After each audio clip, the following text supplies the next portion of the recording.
Hi and welcome to Charity Champions, the podcast that looks into real life stories from the heart of the charity world. I'm Emily Formby from Charity Recruit.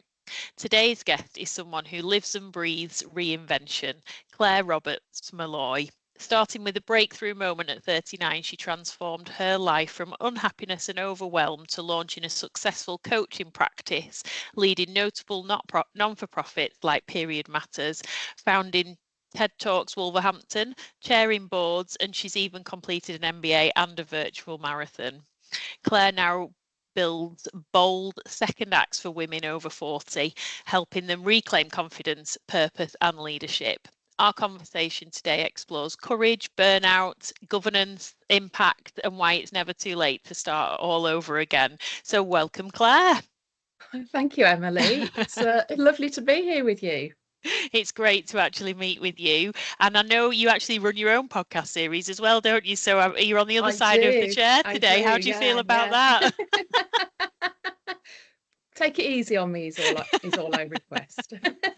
Oh, I feel under pressure now. So let's start at the beginning. What prompted that moment of pause for you around that age of 39, I think you said it was? What had changed for you at that stage? I think, what led up to it was a relationship breakdown. Yeah. So a relationship that had started when I was 17 and had gone through sort of all the different life cycles of a relationship. And it just wasn't working anymore. And the environment was becoming increasingly toxic. And it took me a long time to realise that was sort of this turning point. And it's taken me a long time to talk about it and to be open about it. But it was a really, really unhappy time in my life. And quite often with like most things, it's only when you look back in retrospect that you realise how sort of unhappy and not in a good place I was. And it was a single thought, really. And that thought was, this can't be my life. This can't be it. Something's got to change. And that realization that no one was going to come and rescue me unless that person was me. It had to be myself who rescued me. And it was that thought process really that became that catalyst. And I think my 40th birthday, sort of looming on the horizon as well, is the point in our lives when we often think, oh, hang on a minute. Yeah, let me take stock. Am I where I thought I would be? Is my life how I imagined it would be? And I'd got 3 gorgeous children. From the outside, life looked really great. I'd got a big house, I'd got beautiful cars, all of those sort of trappings that go along with being successful and being professional were there, but that isn't internally what was being reflected. So wowzers. So what happened then? How did you switch things around? So I think it was that decision to change things and deciding to bring that relationship to a close, which is never easy, especially when you've got children and everything's intertwined. It was over 20-year relationship, so everything's very, very closely entwined. It's all I'd known all my adult life at that point. So yeah, I decided to make a change, and I started to take small steps.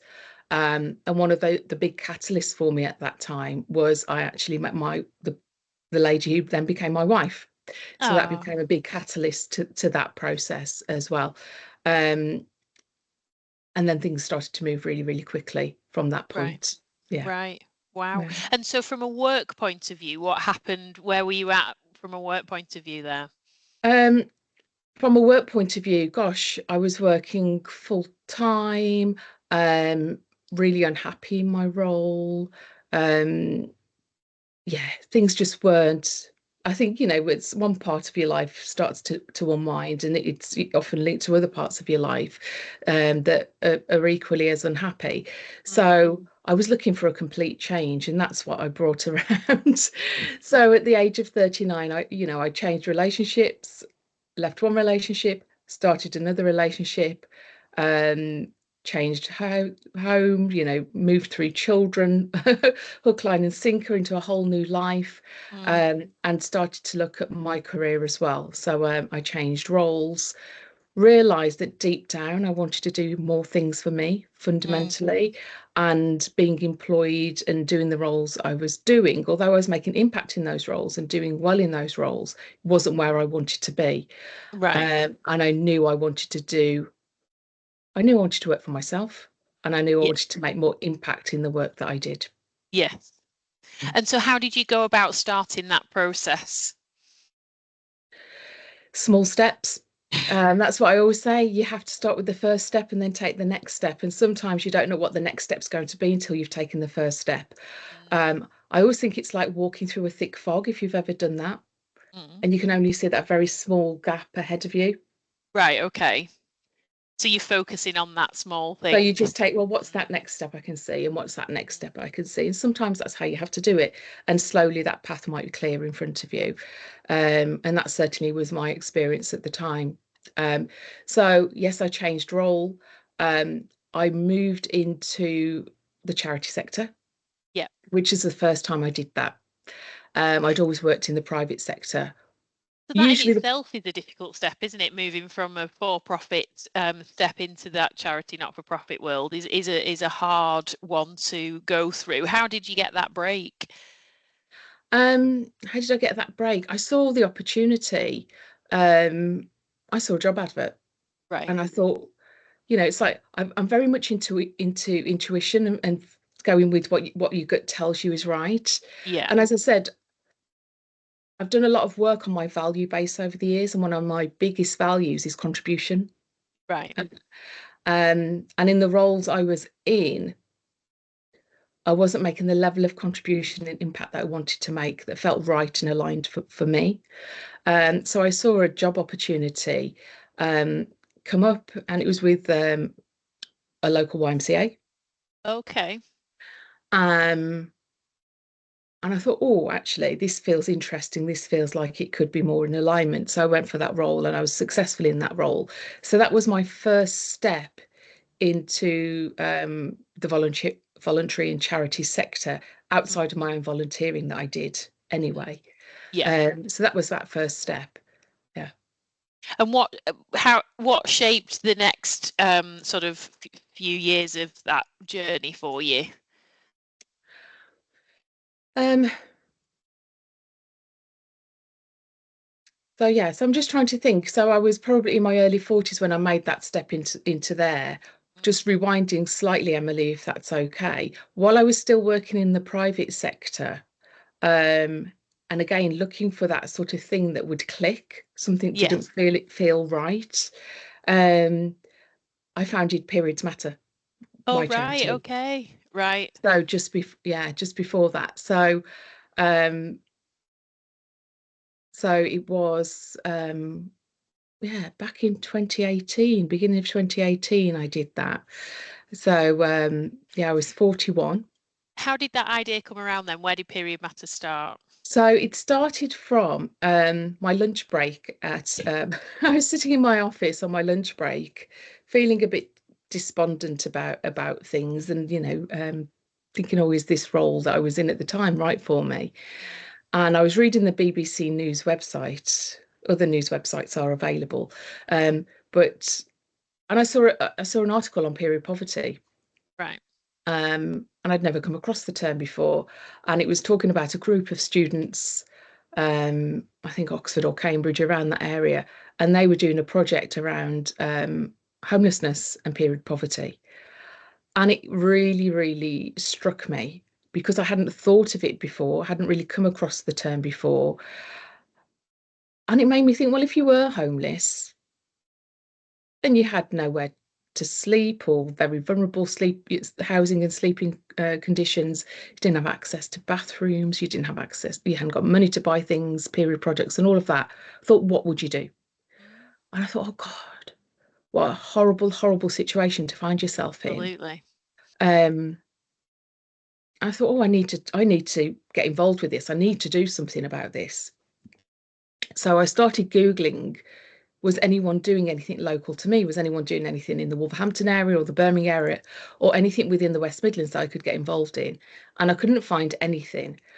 And one of the sort of mottos and phrases that I live by is from Spider-Man, I believe, which is those who have the ability have the responsibility. Um, and so I thought, well, you've got the ability to do this, so therefore you've got the responsibility. Right. And so by the end of that lunch hour, I'd come up with the logo, the name, set it up, phoned my wife and said, this is what we're doing. And she was like, okay. And so we went from there. Wow. So what's that journey like then? How, from sat at your desk with the idea, with the logo, the name, the brand and all the rest of it, what do you do next? Talk us through that journey. So what did I do next? I started reaching out to family and friends. I said, this is what we're doing. Can you help us? And, like me, a lot of them hadn't heard of it, raising the awareness of the issue. People immediately started donating products and money and support and time and all of that wonderful, wonderful stuff that people do. I then started reaching out to local organisations who work directly with people who were rough sleeping, homeless or vulnerably housed, and said, this is an issue I've become aware of. This is how we would like to support. How can we work alongside you? Because I think there's strength, isn't there, in that collaboration? 100%, yeah. Rather than trying to reinvent the wheel or sort of stepping on toes or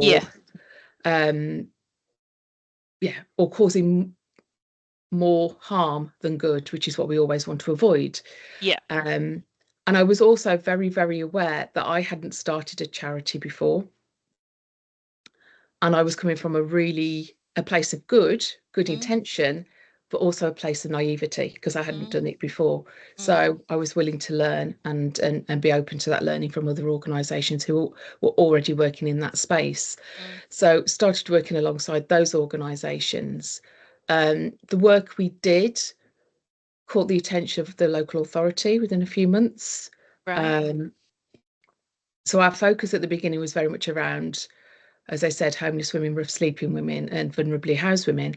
But within a few months, the local authority, the public health team at the local authority asked us if we could widen what we were doing and take a wider viewpoint to look at girls in schools who are missing education, women within domestic abuse refugees, shelter, the whole remit of where women might be experiencing period poverty.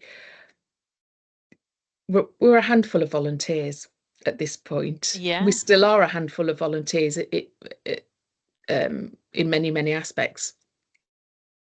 So we started looking wider at that and expanding what we did. So we started from this very small informal group in the January 2018. By July 2018, we'd formalised slightly more as a community group. Right. And then we were carrying on. We still ring everything from home, still very informally, to the point my house, and one of my friends who came on board to run the organisation with us, her garage were floor to ceiling filled with period products. Wow. Within months. Wowzers, all from donations. Yeah, but not sustainable.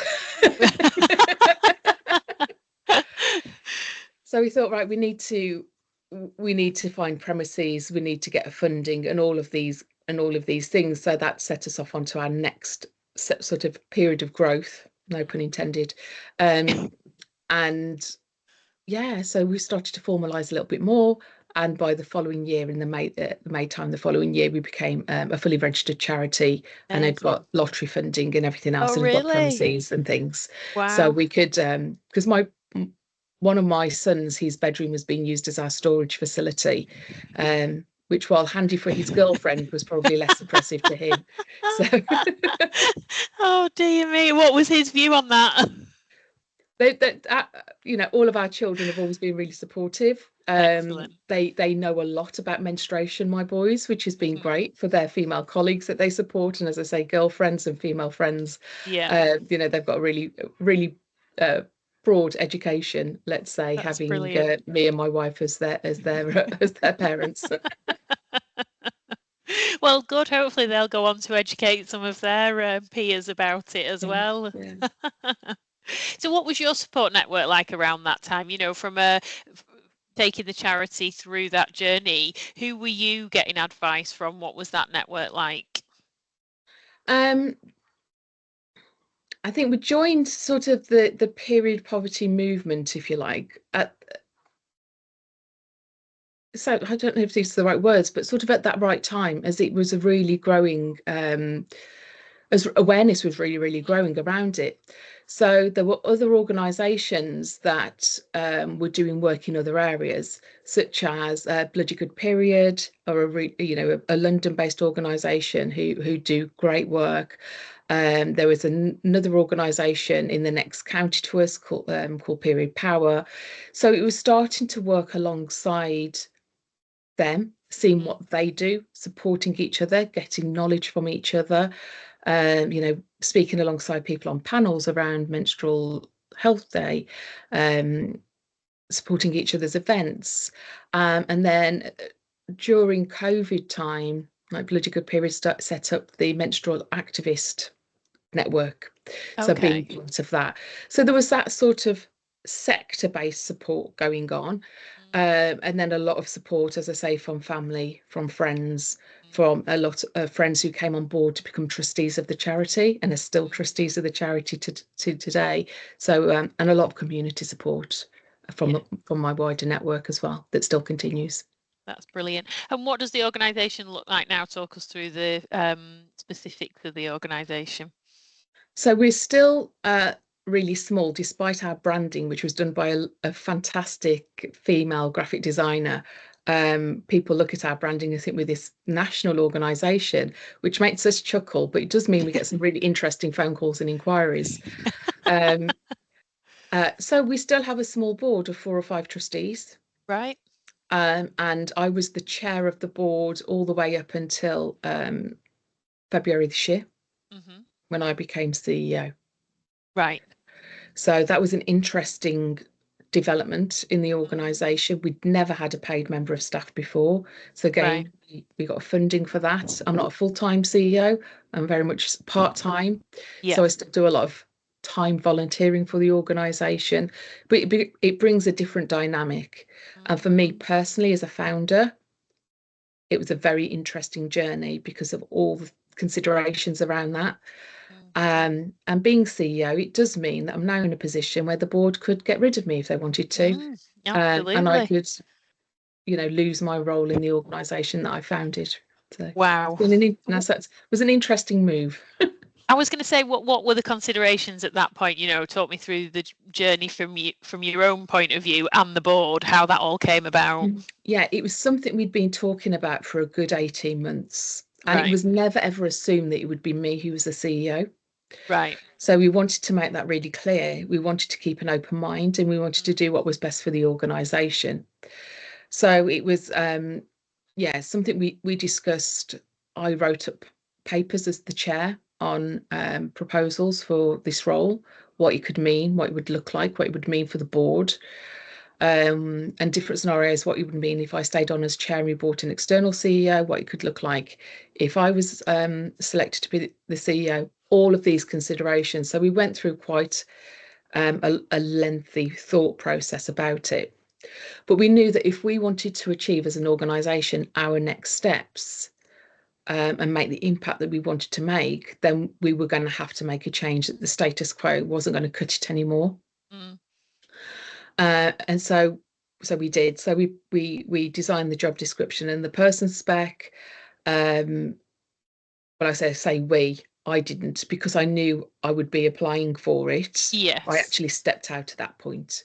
Right. So I stepped out at that point and the rest of the board took that forward, and a couple of trustees were appointed in particular to take that forward, which they did. So they agreed all of that job description, all of that person spec. They put out the advert. I then applied for it. It was an open advert. It went out, and I was invited to interview, and they gave me a complete grilling. Did they? Yeah. I was thinking, oh, it's me, I founded it. They'll go easy on me. They absolutely didn't go easy on me. Well, that's which in a way I was really pleased about. Yeah, absolutely. I was really pleased about.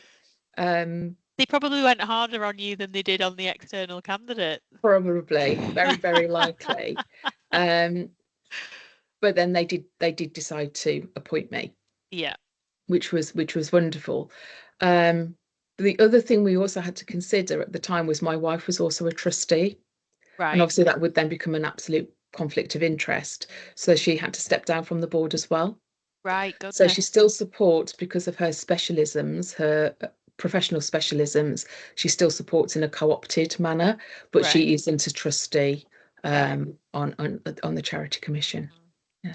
So there was So lots to think about. I was It going to wasn't an say, easy there's all decision. these factors going into this Yeah, melting pot. What a difficult time to make sure that you get it right, to make sure that you've got that visibility and that you're doing everything as accurately as you can, so that you don't come under any criticism. That's a massive exactly. thing, isn't it? Yeah, absolutely. And all those feelings of everybody that you've got to take into account along that journey. You know, from yours and your wife's and the rest of the board, and then I guess the recruitment of a chair after that, once you'd Yeah, taken on this CEO role. So was that an external appointment as well, or was that somebody from the board that stepped up? it was. So it was.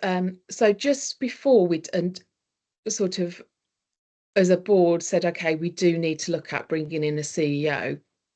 Just as we were doing that, we knew that to make that decision to bring in a new CEO, we also needed a more robust board because there would be changes naturally to that board. So we wanted to bring in more people. So we held, before we put out the CEO advert, we actually advertised for new trustees and brought in new trustees at that point. I see. So that if there were any changes, then there would be other people there, because some of my existing trustees had made it really clear that they didn't want to take on the responsibility of chair. Yeah. They'd already got their roles that they were doing, and so we knew that we had to bring in new trustees. And if we needed to go out and recruit another chair, then that would have happened.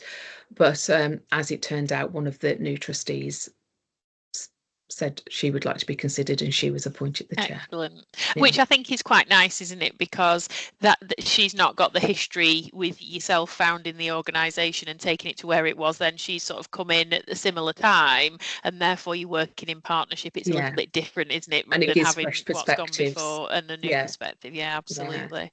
Because So you get very aware that, as you know, when you've been in it from the beginning, you get you can get tunnel visioned. So you do need that fresh perspective coming in.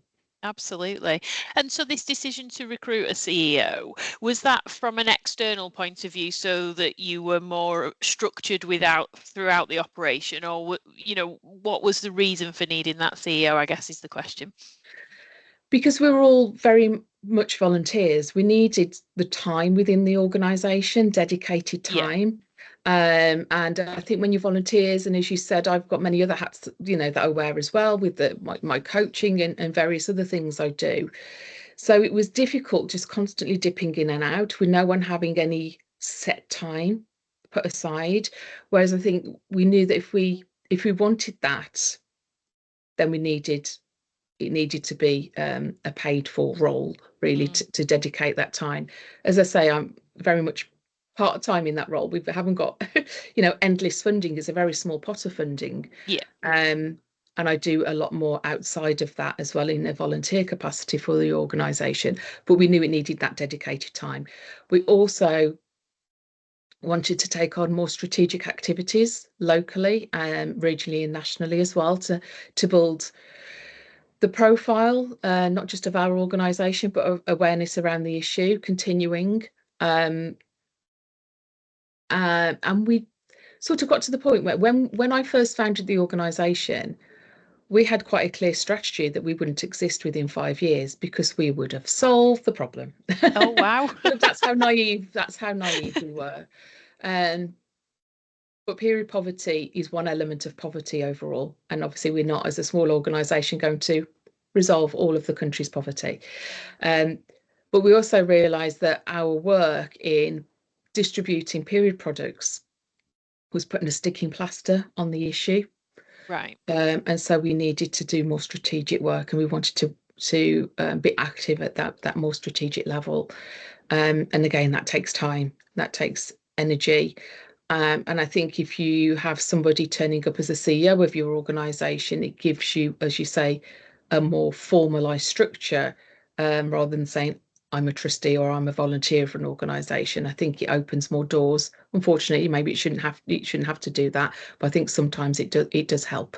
Yeah, absolutely. And what does the future look like now then, fast forwarding, to the next 3 to 5 years? What's the vision? So in my CEO capacity, like later this afternoon, for example, I'm off to a meeting with lots of health champions locally, sitting on a board to Right. look at women's health specifically. So it enables me to do more of that kind of work. So building up on that, building up those links. Um, I've been to Houses of Parliament a few times to sit on, women's health roundtables, things like that. So looking to do more of that. We've also got some exciting projects in the pipeline. So yeah, it's fun Oh, actually excellent. being able to drive some of those projects forward, and obviously always applying for more funding. Yes, absolutely. Well, I mean, you'd spoken when we did our original call around this about how passionate you are about women and the community, and I know you do lots around that with obviously period matters, but you've got other trusteeships I think that you're involved with, Yeah, haven't you? yeah, yeah. And so tell us about that. Tell us about what it is, where this passion comes from about women in the community. Oh gosh, where does it come from? Um, I think it's probably from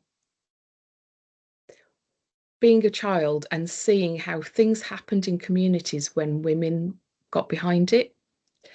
I remember growing up, I grew up on a council estate in quite well, it's still a very disadvantaged area. But wonderful things would happen, and at the heart of those wonderful things happening were the women, the local women. Okay. And so I think observed this. And one of the things they used to do every year is they held a local carnival. Right. And they'd hire flatbed trucks from the local brewery and turn them into these carnival floats. And Yeah. every street had a carnival float. And all the kids on the street would be dressed up in whatever the theme of that carnival float was. And it was just a big project that the whole community got behind. And then there'd be a big school field where all the floats would end up, and fun fairs and everything. But it was all the women who drove it. So I think that was a really good training ground for me. Yeah. And looking back, obviously it wasn't a conscious thought at the time, but that was, from when I was dressed as a cave woman, or part of a rainbow for the Wizard of Oz, and then I went on to be Carnival Princess at one point. I Oh. wasn't old enough to be Carnival Queen, so I had to settle for Carnival Princess. All of these things, but they stay with you in retrospect. And then I think it was seeing what these women could do, but how they were so undervalued in their roles. These women were organising large events, but no one would have said they were event organisers. They were costume designing, they were float designing, they were, doing building teams, managing teams, but none of them would have said, I'm an event organizer, a costume designer. I'm not a leader. None of them would have said, called themselves and put those labels on themselves, but Mm, that's what they were. mm, And looking back, I think that was definitely where some of it comes from. And then realizing as I grew, how undervalued women can be, but how much potential they have. mm, And that's one of my passions, is providing platforms for that potential and helping women unlock that potential. mm. And I always say that if you cut me in half like a stick of rock, I've got women's empowerment probably going all the way through me. But yeah, so I've been working in this space for many decades now, holding different trusteeships in women-based organisations. And you're a magistrate as well?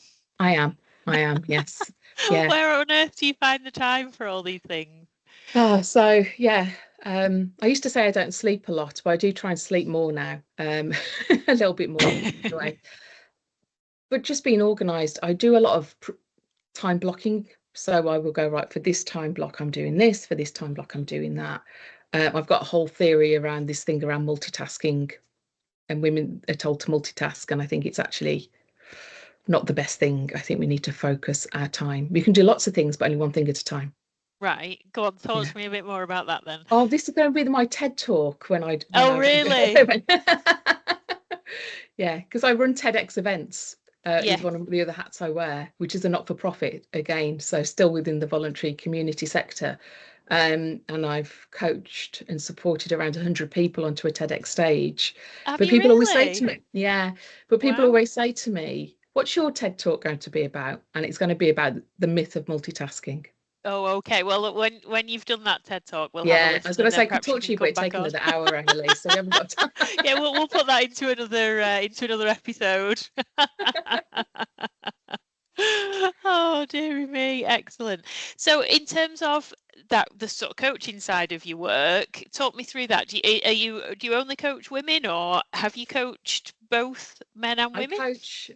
It's one of these interesting things because I very much sort of position myself and market myself as a coach for women, women in midlife in particular. Um, but I have younger women come to me for mentoring, which I love doing, and I love seeing them flourish. I mean, my God, some of them are just doing amazing things. Um, but I have quite a few men come to me, and I've Right. coached a lot of men this year alone. Um, which I love. And I always How find it does really it differ? interesting. Does your How does it approach differ? differ, or No, no? no, it Good. doesn't. And partly through my work coaching men, and also through coaching speakers of any gender on a TEDx stage, what I've come to realize is we're told we're different, but actually we're not. Right. There are obviously individual differences, but for a long time, there was this whole belief that imposter syndrome impacted women and it didn't really impact men. And I thought, no, that's not right. It does impact everybody. This lack of confidence or self-belief, then these wobbles that we go through from time to time in life. It's just that society's told men they can't talk about it. Right. Um, but they have the same level of vulnerabilities and the same obstacles and challenges that everybody, we all do. We all have the same ones. It's just what's acceptable for us to talk about or not. And I think as women, we're fortunate in the way that we can be open and we can talk about things. And I think it's wonderful to see that men are now doing the same. They are now feeling confident and comfortable opening up about their vulnerabilities. So I remember the first time men came to me to be coached, I was like, oh gosh, will I be able to do this? Actually, I realised that coaching is coaching. If you can coach, Yes. you can coach. As long as somebody Absolutely. wants to willingly be coached, then you can have that coaching relationship with them. So you say that you do the coaching side of things and the mentorship. What's the difference between those two things? Well, with coaching, and obviously people coach in different ways, but I'm a non-directive coach. So I support people to find their own solutions. And what I say is when you work with me, you'll get from where you are to where you want to be, but much, much quicker Right. than if you were trying to do that by yourself. It's not to say you couldn't do it by yourself, but you're probably Yeah. getting your own way along the way. This is what we're brilliant at as human beings. We know where we're going to get there, but we circumnavigate it and cause ourselves all kinds of issues.